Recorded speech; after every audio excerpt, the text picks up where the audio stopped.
এবার রামিসার হত্যা নিয়ে প্রতিবাদ করলেন বাংলাদেশ ক্রিকেট দলের তারকারা। ধর্ষকের মুখে পাথর নিক্ষেপ করে মেরে ফেলার আইন চায় ইমরুল কায়েস, যাতে একজনের শাস্তি দেখে কেউ আর এই কাজ করার সাহস না পায়। শিশু রামিসা হত্যাকাণ্ডে হৃদয় পুড়েছে ইমরুলদের। শোকের ছায়া ঘিরে ধরেছে লিটন, নিগার সুলতানা, জ্যোতিদেরও। বয়সটা মাত্র ৮। শৈশবের দুরন্তপনায় যখন জীবনটা উপভোগ করার কথা, ঠিক তখন রামিসাকে এই পৃথিবী দেখিয়ে দিল জীবনের সবচেয়ে নির্মম কালো অধ্যায়।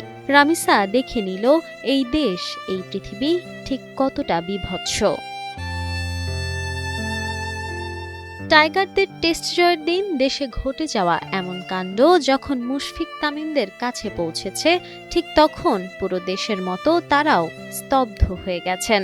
তারাও করেছেন প্রতিবাদ, করেছেন বিচারের দাবি।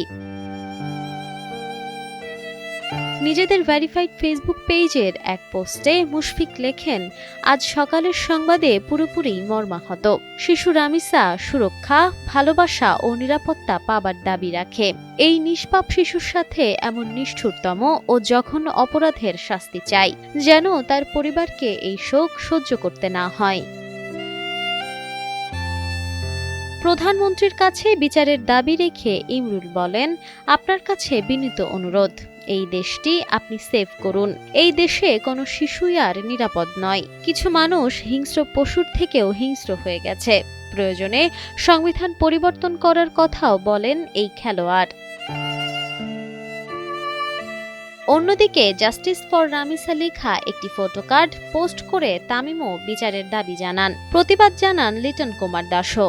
তিনি লেখেন, একজন কন্যা সন্তানের পিতা হিসেবে রামিসার খবর শোনা অত্যন্ত মর্মাহত ও হৃদয় বিদারক।